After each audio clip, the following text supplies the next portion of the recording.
Hey, what's up, guys? Boxing Guru here, and I'm back with another great video.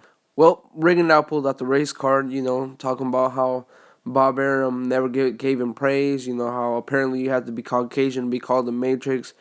He doesn't remember him or his friend Andre Ward being called the Matrix, or Terrence Crawford, but, he's right to a certain extent. Like the way he's making it seem like they're racist. I don't think they're racist. I think Bob Arum is just promoting his fighter, and they chose the name the Matrix. I mean, cause he's slick. I mean, but I mean, we're gonna keep it 100% authentic here, man. This is Boxing Guru channel. We keep it real here, no bullshit. So, you know, Lomachenko, man, he's getting all this praise and all this he's getting glorified. Yes, because he's because it's a little bit because of his skin, but not fully, not fully that. I mean, HBO does that too, but Bob Arum isn't doing that because of his skin. Bob Arum's doing that because this guy is extremely talented and he's extremely exciting to see. I mean, Rigondeaux and Lomachenko, they have similar styles, but I feel like Lomachenko's a little bit more not a little bit. He's more aggressive. Like Rigondeaux, he's slick. They have almost identical styles, but he's a little bit more of a 1-2 punch fighter. He throws one or two punches, maybe a combination here or there. But Lomachenko's just a constant pressure type of fighter. But at the same time, he's applying pressure in a smart way, like boxing you. It's just something beautiful to see. I've never seen somebody apply pressure in this fashion. So hence why Walters quit. It was just that type of pressure where you realize, damn, man, this pressure that he's applying to me is not like some sloppy pressure. It's some precise technical pressure that I cannot counterpunch. So I guess that's why he quit. I mean, he still isn't getting an excuse, or he's still not getting a pardon for me. You're a fighter. I'm a fighter. So to me as a fighter, I think you should never quit. You should. I'm willing to die in the fucking ring. You feel me? I'm Mexican. That's what I do. It's in my Mexican blood to I'll fucking literally die in the ring. But anyway, I don't think Bob Arum is racist at all. I mean, I came across a video like a while ago. Bob Arum, when he was promoting Mayweather at the moment, he was praising Mayweather. He was like, he's better than most legends technically, and he's the best thing I've seen.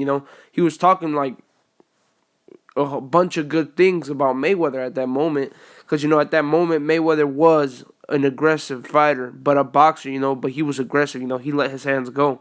But he accumulated a lot of hand injuries, so I understand why he stopped being as aggressive because of his hand injuries. That's a serious thing. I guess he wanted to be smart about it. Maybe he was like, you know what, I'm gonna box more. I'm gonna just outpoint people, not risk getting my hands injured, so I can continue making this bread. Mayweather's about the money, so he made a smart business move. He got the backlash from fans, but fans have a short memory, bro. They tend to forget the things Mayweather has done, and they tend to forget. So at the end of the day, Bob Arum isn't racist. This thing is just being blown out of proportions. Rigondeaux's a little bit jealous, man. He's a little bit jealous of Lomachenko's success. But, I mean, we also got to remember, too, I mean, credit to Bob Arum and furthermore proof to persuade you guys from thinking that, to think that Bob Arum indeed is not a racist.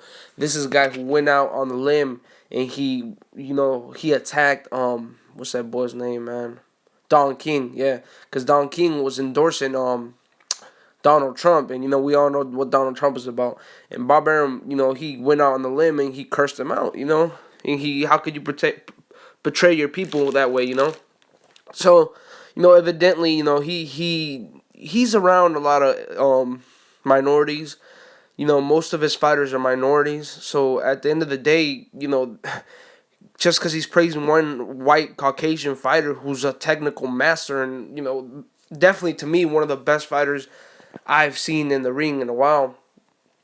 So for him to be praising a white Caucasian fighter, all of a sudden he's a racist? Come on, guys. See, again, people having short memory, again, forgetting Bob Arum's background, to constantly be promoting minorities, So it's just one of those things where people, they just don't know how to handle defeat. They don't know how to handle Lomachenko beating Walter, so they just find any way to throw shade at Lomachenko and Bob Arum and his success. There's a lot of people saying the fight was fixed. The fight wasn't fixed, man. Walters was he was outclassed. Evidently Lomachenko's better than we thought. So Rigondeaux's feeling a little froggy. He's feeling like he wants to step up to the plate. They've been talking about this fight a while ago. But for some reason Rigondeaux wasn't satisfied with the money or whatever. They couldn't come to an agreement. But now he wants to fight. Now he wants to fight Lomachenko. But Lomachenko's already at a higher weight class, so now they're gonna have to meet at a catchweight. I think if the fight's gonna happen, I think the most realistic thing and the most fair thing to do is a catchweight. Because as a matter of fact, Rigondeaux is already small as it is. He's already, to me, he's a little bit too small in the weight class he's fighting in as it is. It's just the level of skill and he possesses. He manages to defeat these fighters in I guess in a devastating fashion. But Lomachenko's too big for Rigondeaux, man. Lomachenko's too big for Rigondeaux. We gotta realize these are two elite fighters that are equally matched in skill, equally matched in footwork. Well, actually, Rigondeaux has a little bit of more speed in his footwork and hand speed, but that's just because he's smaller, man. I mean, if you're smaller and you have to carry less mass, of course you're gonna have the edge on speed. 9 times out of 10. Not always, because there's heavyweights that are faster than some middleweights. There's Andy Ruiz is faster than Triple G. My bad. That's another subject, but it's the truth, man. Anyway, we gotta look at it like this, man. If these guys were the same weight, like the same size, I'd give the edge to Rigondeaux. But since Lomachenko's bigger, man, nah, I think Lomachenko could win, and he could probably even get him out of there, man. Because we already seen what he's capable of. We already seen he does possess, a substantial amount of power, and enough power to respect you, and enough power to get people out of there and to overwhelm them, not just with the power, with the technical abilities and the constant pressure combined with the technical abilities. So at the end of the day, I feel like this is a mismatch, but it's an interesting fight. I feel like it's an interesting fight for the hardcore boxing fans, but I'm in agreement with Bob Arum. I don't think this is a fight that will propel Lomachenko to superstardom. I think the fight that will propel Lomachenko to superstardom is Manny Pacquiao. I mean, we look at Manny Pacquiao's track record. Manny Pacquiao, he just fought Jesse Vargas. He fought a fight that many thought it would be a shutout. I thought it was somewhat competitive, definitely more competitive than Lomachenko and Nicholas Walters.